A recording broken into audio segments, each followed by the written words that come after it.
The moment my son-in-law shoved me onto the kitchen floor, everything I thought I knew about family shattered. One second I was stirring tomato sauce. The next, I was staring at the ceiling while he stood over me yelling like he owned the world. And my daughter, my only child, just froze, too scared to speak. That night, with my hip throbbing and my heart breaking, I found a letter from a downtown bank revealing a secret my late husband had kept for 20 years. I wasn't broke. And the apartment I'd been abused in actually belonged to me. I didn't know it yet, but that moment would start a war, one that would expose every lie, every threat, and every hidden truth inside our family. Before I tell you how it all spiraled out of control, ask yourself this: what would you do if the person hurting you lived under your own roof? Here is part 1, rewritten under the upgraded storyline. 900 words, rich emotion, vivid imagery, natural American English, and a strong hook that holds viewers. Tone, intimate cinematic tense, and deeply human. My name is Margaret Clark, but most people call me Maggie. I'm 68, and until a few months ago, I lived a small, quiet life in a little house on the outskirts of Portland. I had my garden, my rose bushes, my cat, and my memories of Thomas, my husband, the only man I ever truly loved. He passed almost 20 years ago, but somehow his presence lingered in every corner of my old home. Then, one mistake changed everything. A friendly neighbor, someone I thought I could trust, convinced me to invest my life savings into a low-risk fund he was managing. You can guess how that went. One morning I woke up with nothing, not a dime left, no retirement cushion, nothing but shame, and a doctor telling me that the fall I had in my kitchen meant I needed support for the next few months. That was how I ended up knocking on the door of my daughter Olivia's apartment. Or, the apartment I thought belonged to Olivia and her husband, Derek Bennett. At first, it felt like sanctuary. Olivia hugged me tight, whispering, "Just until you get stronger, Mom. You'll be safe here. Safe." I clung to that word. But the longer I stayed, the more it twisted into something else. Their place was modern and cold in a way that made me feel like I was always intruding. Derek greeted me with a smile I now realize wasn't kindness, just calculation. He moved with the confidence of a man who believed he deserved obedience, not cooperation. The kind of man who liked being the loudest voice in the room. Olivia, my gentle girl, was hardly ever home. Her job at a law firm drained every ounce of her energy. And Derek, well, he had flexible real estate hours, which really just meant I spent a lot of time alone with him. At first, he acted like he wanted to help, bringing me tea, asking how I slept, suggesting I rest more. But little by little, those gestures turned into expectations. "Since you're home all day, Maggie, could you do the dishes?" Then it became the bathroom, then all the cooking, then the laundry. Every day, another piece of myself slipped away. I tried telling Olivia once softly, gently, that Derek was becoming demanding. She didn't even look at me. "Mom, he's stressed. Real estate's brutal right now. Don't make things harder for him." That hurt more than the chores did, but I stayed quiet. I told myself it was temporary. I told myself families go through rough patches. I told myself Thomas would want me to keep the peace. I was wrong. The breaking point came on a rainy afternoon, the kind of Pacific Northwest rain that feels like the sky is punishing the earth. I was standing at the stove making tomato sauce, the recipe Thomas loved. I stirred the pot slowly, humming to distract myself from the dull ache in my recovering hip. The moment Derek stepped into the kitchen, I felt the air tighten. "What is that smell?" he snapped. "Dinner," I said quietly. "Just the sauce." He leaned over the pot, made a face of disgust, and then looked at me like I was a child who failed a simple task. "This isn't how you make tomato sauce," he barked. "It's too thick. And what is that color? Are you seriously this useless?" His voice was so loud, it felt like it punched the walls. I steadied myself. "Derek, I've been making this sauce since before you were born. It's fine." The moment the words left my mouth, I regretted them. His eyes went dark. Then he grabbed my arm tight, yanked me away from the stove, and snapped, "Don't talk back to me." My hip buckled. My body hit the floor. The impact sent a sharp, burning pain up my side. For a second, I couldn't breathe. And then I heard a voice. Olivia's. Derek, what did you just do? She had come home early. She'd seen everything. But Derek didn't even flinch.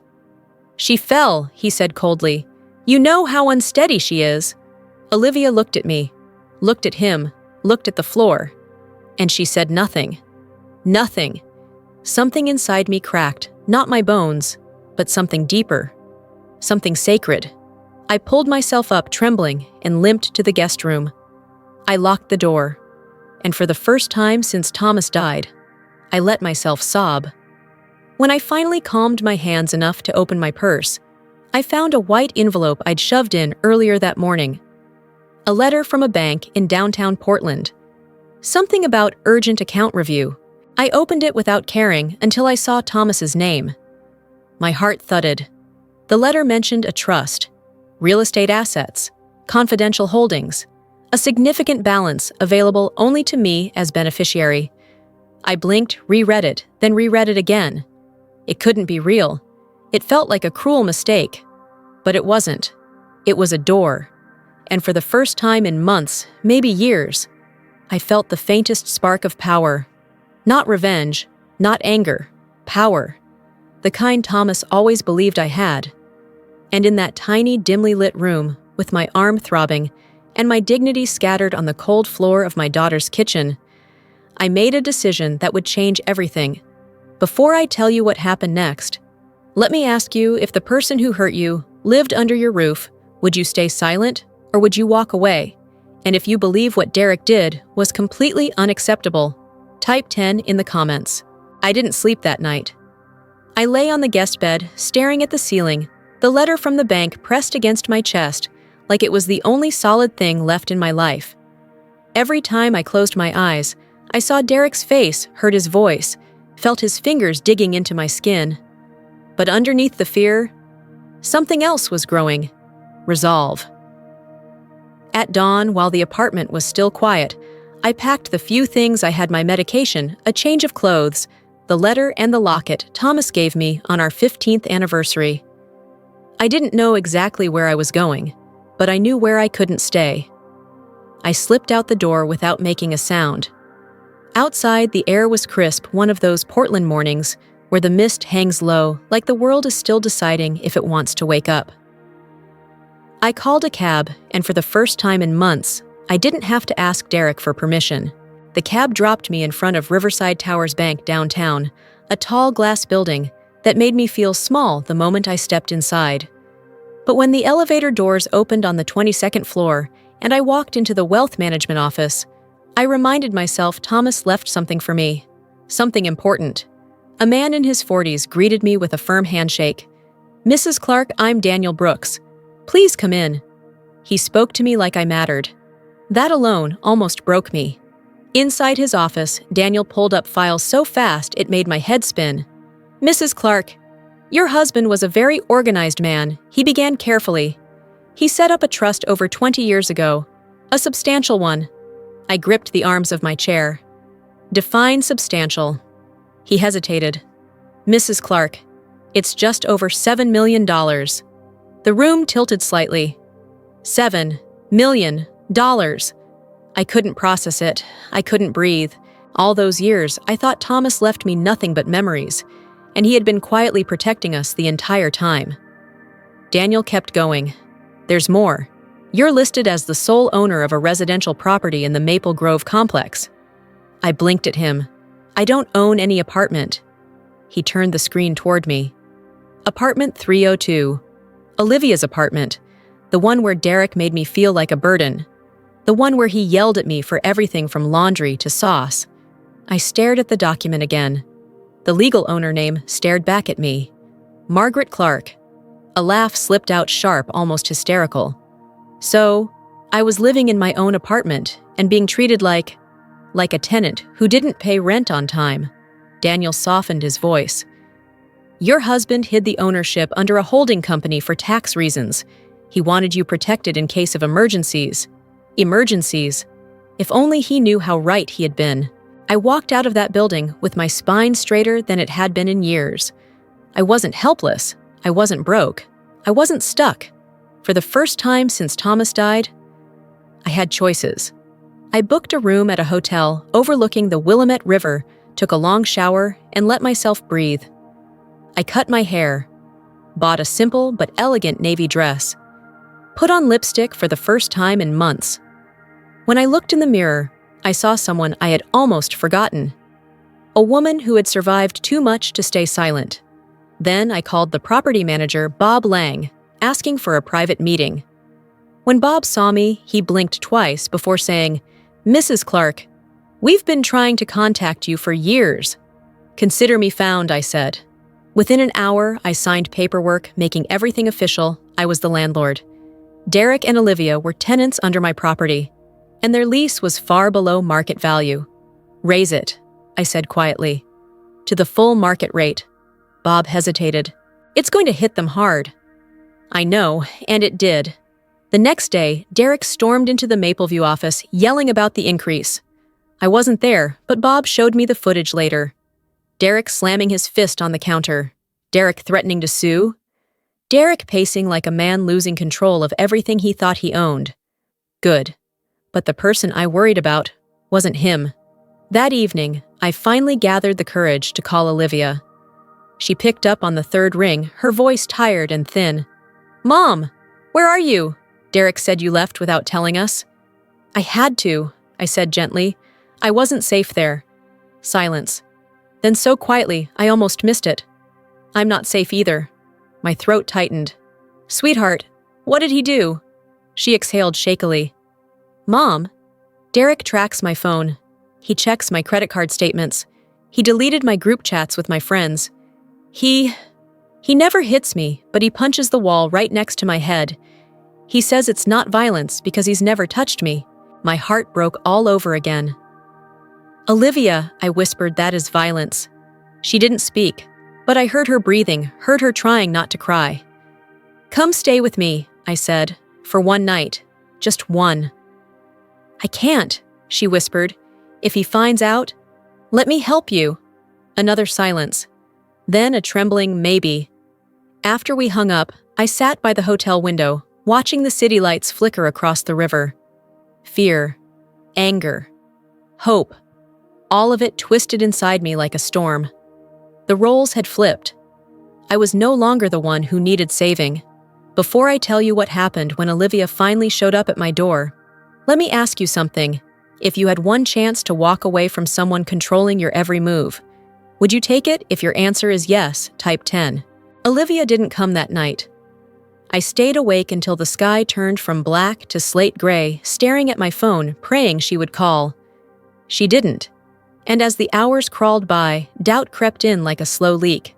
What if Derek convinced her she was overreacting? What if he found out she wanted to leave?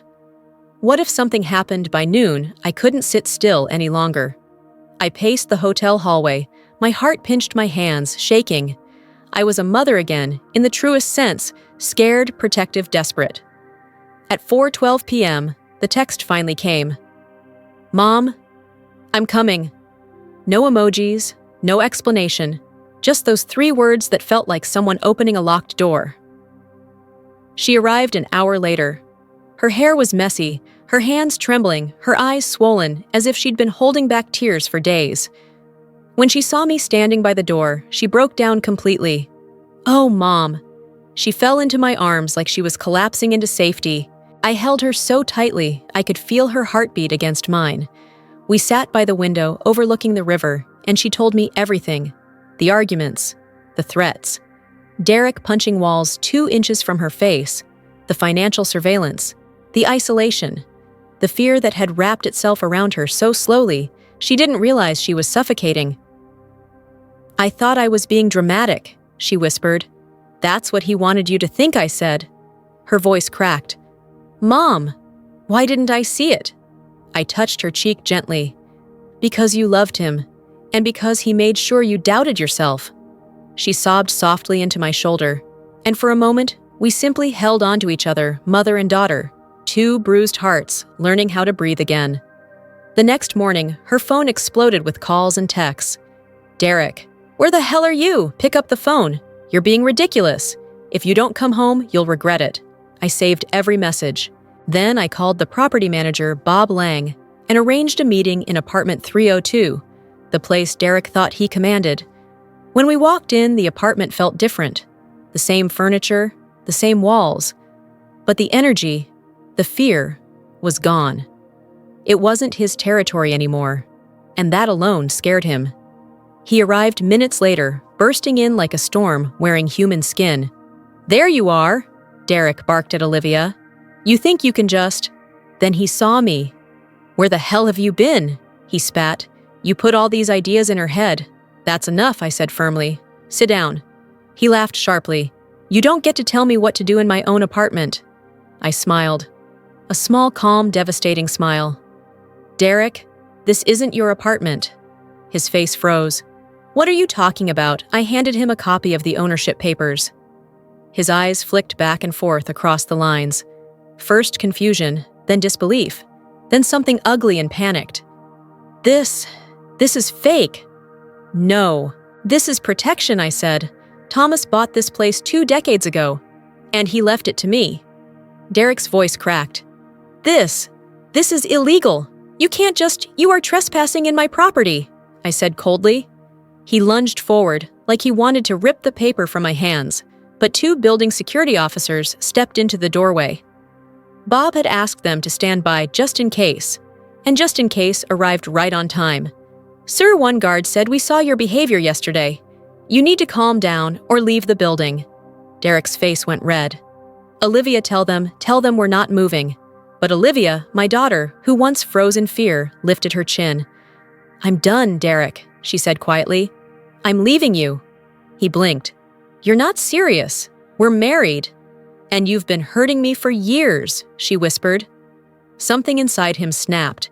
He grabbed a lamp off the table and threw it against the wall with a roar.